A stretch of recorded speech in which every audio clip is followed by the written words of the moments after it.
y'all. So today I'm back with another video on tidbits that I have for college applications. If you haven't checked out my previous videos on my 10 tips when considering graduate or professional school, please be sure to go check it out.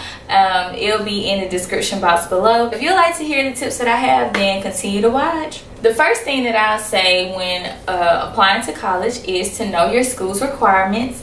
You want to reach out and find like a recruiter, or whether it's a department chair or just a staff person that works in that department, to be able to really find out what the requirements is for the specific school, besides just looking online. I think it's always good to have like a reference person, like a person that you can call just when you have a question about something, or that you can email, and you can have a one-on-one relationship with someone discussing the requirements for the application. You also want to look into your courses. So what I mean by that is, if say for instance for one program it requires me to have human development, but at Stillman they didn't offer human development, but I took a class like child psychology. So it's important to email whoever your reference person is to see like, hey, does this count as developmental? Does this count as human development? Classes may have one name but have the same course description. So you definitely want to make sure that your classes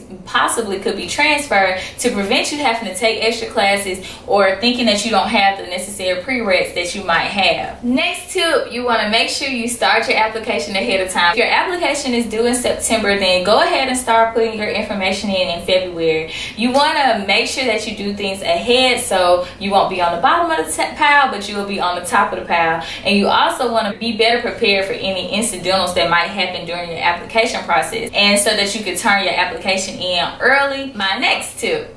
So you want to make sure you get people to review your application. I suggest having 3 different type of reference people, at least 3.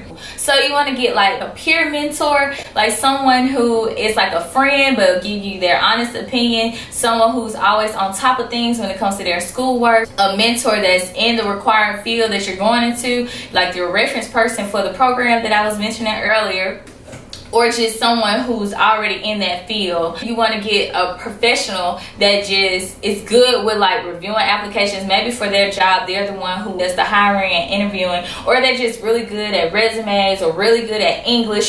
Someone that's just like a professional person that could help you, just with the structure of how things look. You definitely want to get someone to review the application, and you want to take their advice because they're trying to help you. So don't take offense to whatever they might say, but just actually take the advice that they're trying to give you. Next, I'm going to talk about letters of recommendation. You want to make sure that you're requesting it from people that you actually know well and that you have a good rapport and a good relationship with. You don't want to just request the teacher who class you got an A in, because even though you got an A, you might have done your work, but you might not have came to class on time. You might have taught the whole class, so that's not really a good rapport from that teacher. You want to make sure you have a good professional and a personal relationship with the person who you're requesting your letter from. You also want to make sure you ask them ahead of time.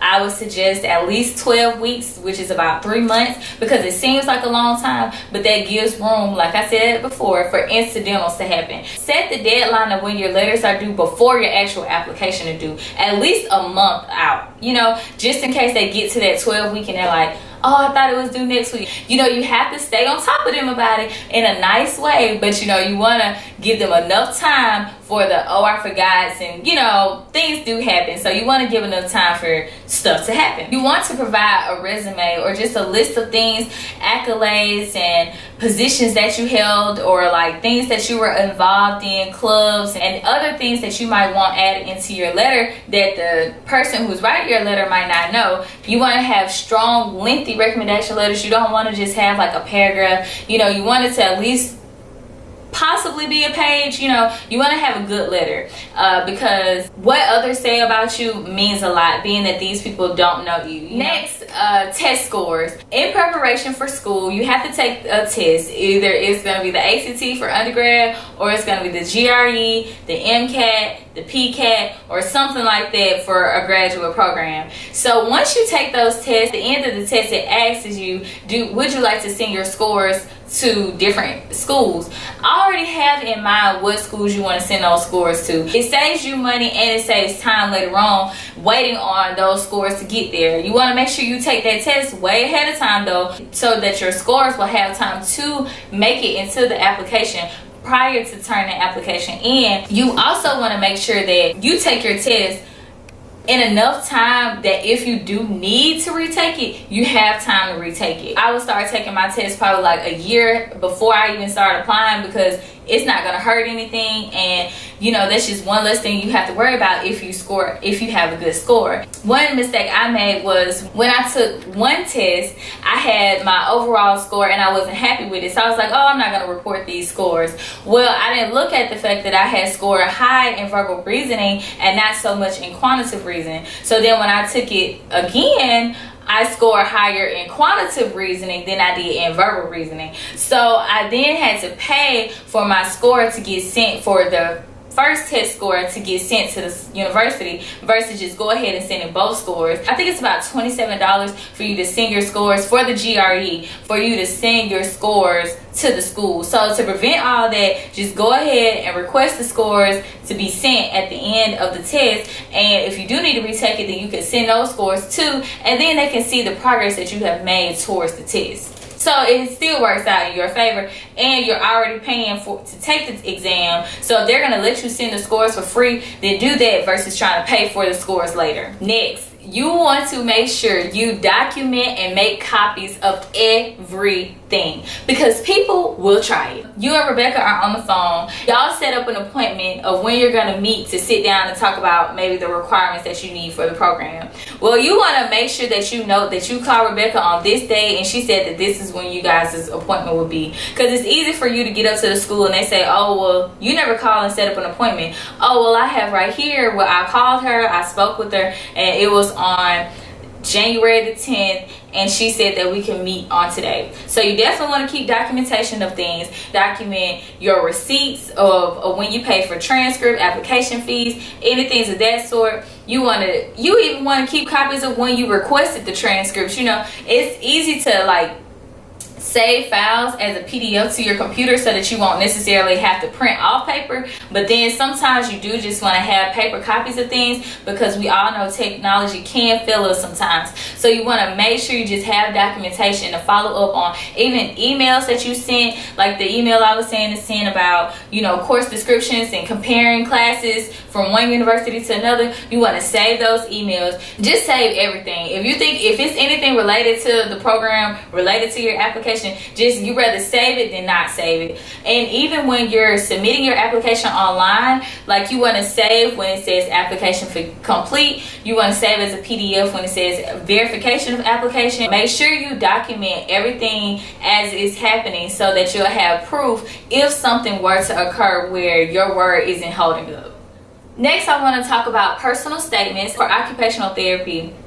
In the application, in the portion of where you submit your personal statement, it's going to have a question there. So you want to be sure that you read the question and understand what the question is asking, and base your letter around that question. Don't just go ask a person that you know that might have applied and say, hey, can I just use your letter and, you know, tweak it for my own. You don't want to do that, because my letter could have been based on an experience that I had that led me to want to pursue occupational therapy. And the next question could be, or your question could be, what would make me a great occupational therapist? Those are two different questions. So you want to make sure your letter is based on what they're asking and not just what you want to write about. And also with your letter, you want to make sure you brag on yourself. This is your time to like highlight all the positives and the highs about you. Don't say anything negative about yourself, because that was the mistake I made, was saying like, well, I have this, but you know, and trying to compare, they already see the negatives because they see it in your application. So you just want to highlight the positive things about yourself, and this is the time to boast and brag because they don't know you. So if you're not going to boast and brag on yourself, then you can't expect for your letters of recommendations to do it for you. You need to boast and brag about yourself. You need to say like, this is for me, I'm made for this, you know, I've done this and that, and you know, just really sell yourself, because that's what you're doing. You're selling yourself to this career field, and if it's your passion, let that passion show through that letter. And obviously you want to start your letter off with some type of attention grabber, maybe like a short story, not too long, but just like a reason as to why you wanted to do occupational therapy. But you also want to make sure you're answering that question in a short time frame. You don't want your letter to be more than like a page and a half. Really try to stick to a page and maybe like a paragraph on the other page, but you don't want it too long, because you know, it shouldn't take that long to answer a question. So that's why it's important to get people to review your letter. Like the reference people that I mentioned earlier, you want to get those same 3 people to review your letter as well as your application, so that they can give you tidbits on, you know, how to make your letter better and actually take the advice. They can do things such as like taking a statement that you're trying to say, where you might be taking 2 or 3 sentences to say that, but they can get it to where you're only saying what you need to say in 1 sentence, but it's still getting your point across. It's still meaningful, but just not as wordy. Last and foremost, do not hesitate to ask questions. Questions are your biggest advantage other than the relationships that you have with people.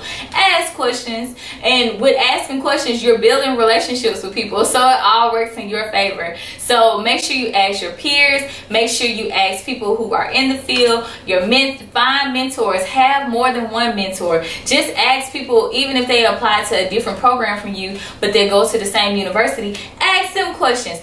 Don't ever feel like any question is a dumb question, and don't ever hesitate to ask me. I love questions, and I love to be there for people. I would be so happy to answer any questions that you have, because I know how it was for me, feeling like I didn't have people to ask questions to, but it's just that I wasn't asking the right people. So definitely find the right people to make the relationships with, make the connections with. You want to find people that are meaningful, and you want to find people that are genuine as well. You know, that's not just doing it to say they did it, but just really wholeheartedly want to help you. So those are my tips about applying to college or completing your college application. Please let me know of any other suggestions of videos that you may have, or any questions that you have about this video. I'll see you guys in the next video, and don't forget to be motivated.